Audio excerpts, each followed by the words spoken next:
काशीराम को मानने वाले बताते हैं कि वो एक ऐसे नेता थे जिनसे उस वक्त तमाम राजनीतिक दल, चाहे कांग्रेस हो चाहे भाजपा हो, A to Z जितने भी दल थे वो उनसे भय मानते थे। लंबे तगड़े शरीर के मालिक थे, गोरा चिट्टा रंग था, धूप में बिल्कुल लाल हो जाते थे। लेकिन उनकी योजना कुछ ऐसी होती थी कि लोग ये बोलते थे कि गधे की लात और काशीराम की बात कब बदल जाए कुछ पता नहीं होता। देखिए, उनका जन्म 15 मार्च 1934 को रूपनगर के गांव है पृथ्वीपुर बुंगा, अगर मैं ठीक से याद कर पा रहा हूं तो वहां पे हुआ था। उनके जो पिता थे उनका नाम हरि सिंह, माता का नाम बिशन कौर। उनके भाई थे, एक का नाम शायद हरबंस सिंह था, एक का नाम दलबारा या दलबीरा कुछ ऐसा नाम था, दलबीरा सिंह। एक उनकी बहन थी स्वर्ण कौर और एक कुलवंत कौर। और 1958 के अंदर साहब ने DRDO के अंदर बतौर असिस्टेंट साइंटिस्ट ज्वाइन किया था। और उस वक्त पे एक और बात जो मुझे पता लगी कि कोई MLA था पंजाब के अंदर, उनकी बेटी का उनके लिए रिश्ता भी आया था और घर वालों को मंजूर भी था। अब देखिए, ऐसा क्या हुआ कि एक इंसान जो 2nd क्लास ऑफिसर हो, MLA की बेटी के साथ शादी होने वाली हो, और वो एकदम घर बार छोड़ दे। यहाँ तक कि जब उनके पिताजी गुजरे वो तब भी मुंह देखने तक भी नहीं गए, आजीवन कभी घर नहीं गए, नौकरी छोड़ दी, सब कुछ छोड़ दिया। तो कल उस महान शख्सियत का जन्म दिवस है, तो सबसे पहले तो मैं उन्हें कोटि कोटि नमन करता हूँ, क्योंकि अगर वो नहीं होते तो निश्चित तौर पे बाबा साहेब अम्बेडकर को हम लोग भूल चुके होते। अगर आज वो हमारे दिलों में जिंदा हैं बाबा साहब, तो उसमें एक बड़ा योगदान मान्यवर साहब काशीराम का है। अब देखिए, 1958 के अंदर साहब काशीराम ने DRDO के अंदर असिस्टेंट साइंटिस्ट अपनी नौकरी शुरू की। कुछ साथी बताते क्या यकीनन ऐसा ही होगा कि उस वक्त साहब काशीराम को ना बाबा साहब के बारे में पता था, ना अपने समाज के महापुरुषों के बारे में पता था। तो हुआ क्या, DRDO के अंदर एक सफाई कर्मचारी थे मान्यवर दीना भाना जी। उनका कोई आंदोलन चल रहा था। आंदोलन क्या था कि उन्होंने बहुजन महापुरुष जो थे उनकी छुट्टी बंद हो गई थी DRDO में, वो छुट्टी दोबारा शुरू करने के लिए उन्होंने हड़ताल कर दी। और जो ऑफिसर थे DRDO के, उन्होंने कास्टिनिज्म के चलते हुए वो एप्लीकेशन खारिज कर दी। और यहाँ तक नौबत ऐसी आ गई कि दीना भाना जी को नौकरी से हाथ धोना पड़ता।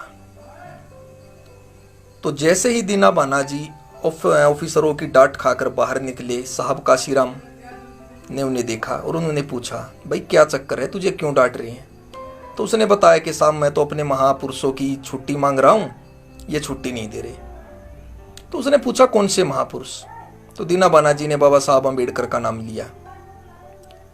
तो काशीराम जी ने हैरानी से पूछा, भाई ये कौन है? तो उससे दुगनी हैरानी मान्यवर दीना भाना को हुई कि आप इतने बड़े अफसर होकर बाबा साहब को नहीं जानते। तो साहब काशीराम ने बोला, भाई नहीं जानता, वो मैं बाद में जान लूंगा, पहले तेरा काम करते हैं, तू क्या चाहता है? तो दीना भाना जी ने कहा कि मैं इनके खिलाफ केस लड़ूंगा। बोले तो आजा वकील के पास चलते हैं।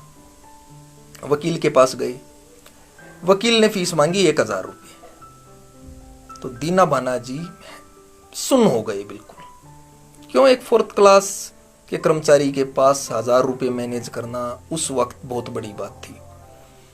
तो साहब ने कहा कोई बात नहीं, मैं हूं। 500 रुपये उसी वक्त वकील को अपनी जेब में से दिए और बोले, इसका केस तू लड़, पैसे मैं दूंगा, पैसों की फिक्र मत कर।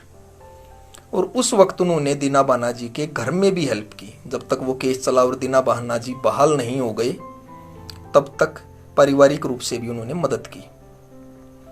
बहरहाल केस जीत गए। उस वक्त एक और हेल्पर होते थे साहब जी के, मान्यवर खापरडे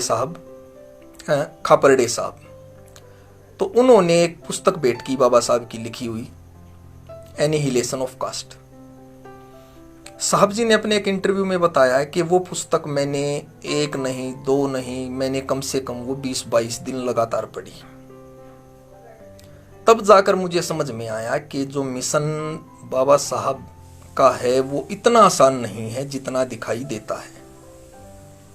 और उन्होंने तत्काल प्रभाव से नौकरी छोड़ दी, घर परिवार छोड़ दिया और वो मिशन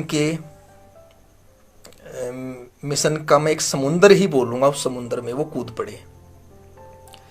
तो सबसे पहले जो उन्होंने किया, ऐसा नहीं था कि उन्होंने लंबे टाइम तक आरपीआई में काम किया।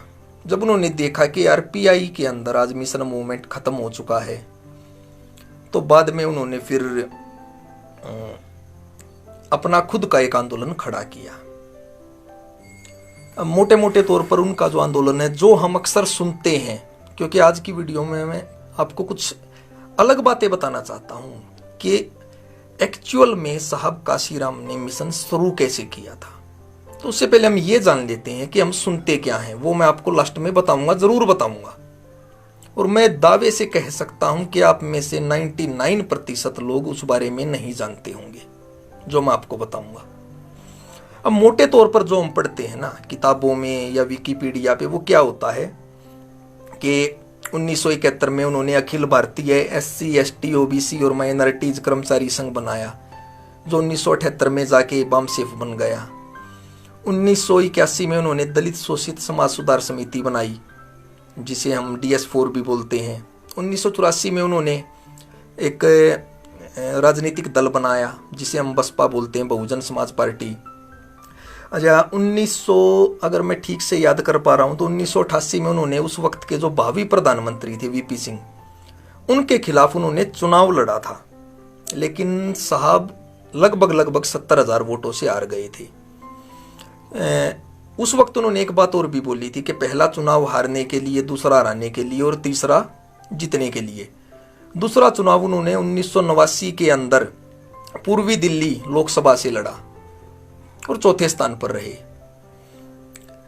उसके बाद उन्होंने जो पहली उन्हें जीत मिली वो 1991 में इटावा से मिली, जहां पे उन्होंने भाजपा के प्रतिद्वंदी को 20,000 वोटों से हरा दिया और लोकसभा के अंदर प्रवेश किया। उसके बाद 1996 में उन्होंने 11वीं लोकसभा के चुनाव थे शायद, तब उन्होंने होशियारपुर सीट जो पंजाब में है वहां से दूसरी बार जीतकर वो फिर से सांसद बने।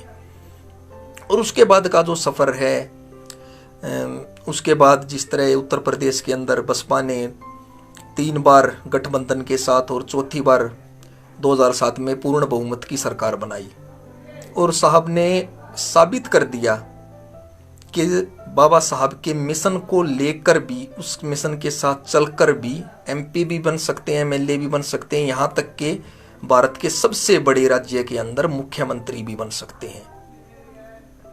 तो ये तो वो चीजें हैं जो हम अक्सर देखते हैं। अब हम बात करते हैं उस आंदोलन की जो उन्होंने साहब से सीखा। आप सब ने एक बात जरूर सुनी होगी किसी ना किसी इंटरव्यू में या किसी ना किसी पोस्ट के अंदर, साहब अक्सर बोलते थे कि मिशन कैसे चलाना है ये मैंने बाबा साहब से सीखा, और मिशन कैसे नहीं चलाना है ये मैंने महाराष्ट्र के महारों से सीखा। अब महाराष्ट्र के महार क्या करते थे, वो चिल्लाते थे।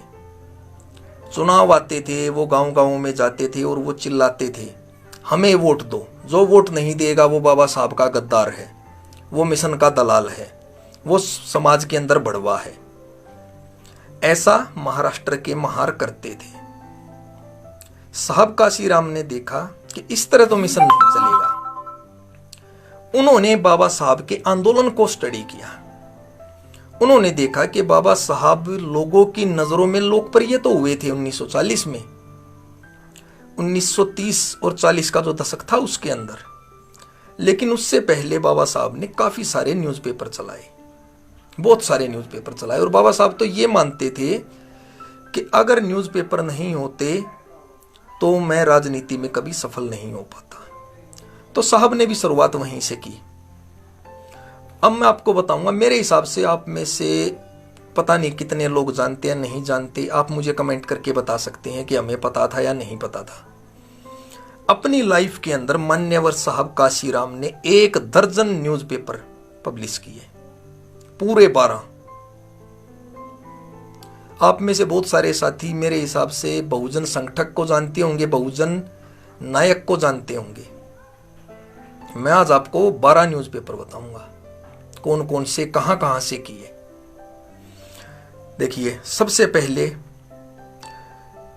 बहुजन संदेश, जो कि कन्नड़ भाषा का एक न्यूज़पेपर था, साप्ताहिक, 1 वीक में 1 बार प्रकाशित होता था, बेंगलुरु से प्रकाशित होता था, जो कर्नाटक की राजधानी है। दूसरा उनका न्यूज़पेपर था बहुजन साहित्य, जो हिंदी का न्यूज़पेपर था और मासिक था, महीने में 1 बार, दिल्ली से प्रकाशित होता था।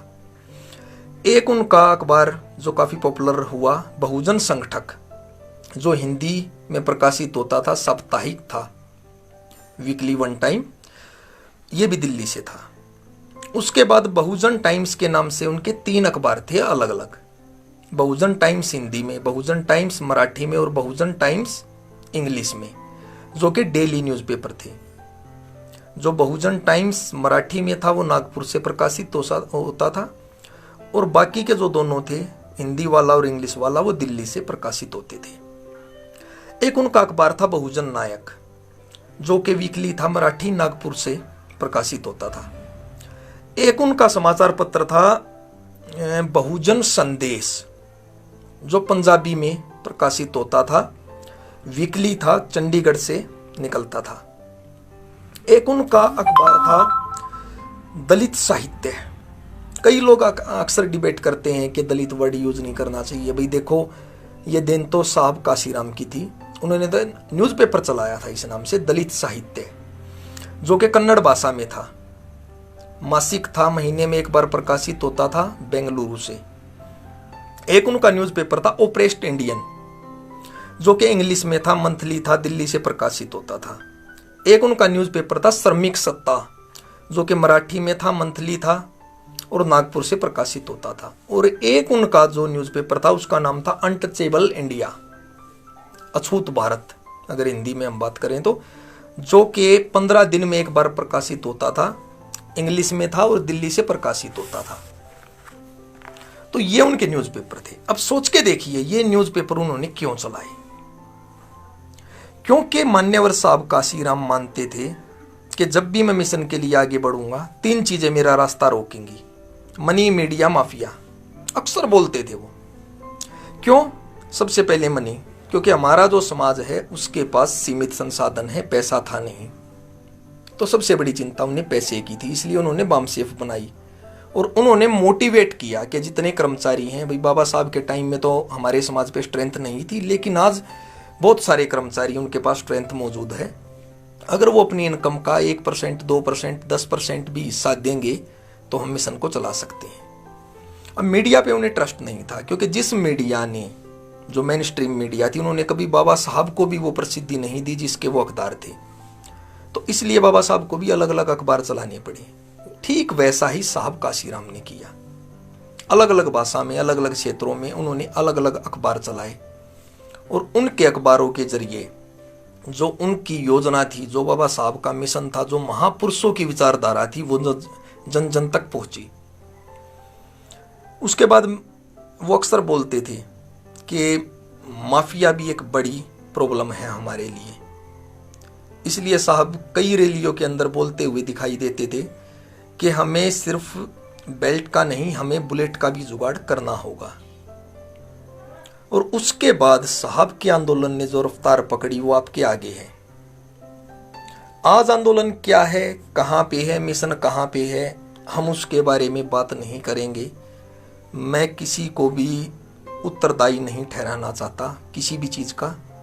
हाँ, इतना जरूर कहना चाहूंगा कि साहब बेशक आज इस दुनिया में नहीं है, लेकिन हमारे दिलों में वो हमेशा जिंदा रहेंगे।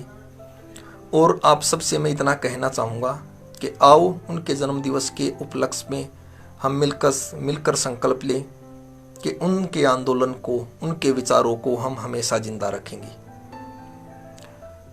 तो अगर आप में से किसी भाई का कोई सवाल है तो पूछ सकता है, वरना मेरे हिसाब से जो मैंने बताना था वो मैं आपको बता चुका हूँ।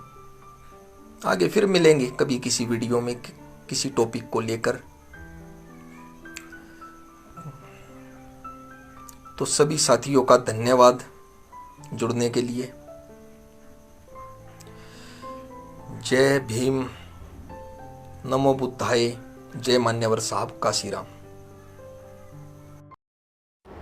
सब्सक्राइब करें आपके अपने चैनल समतावास टीवी को, बेल आइकन दबाना ना भूलें सबसे पहले हमारी वीडियो देखने के लिए।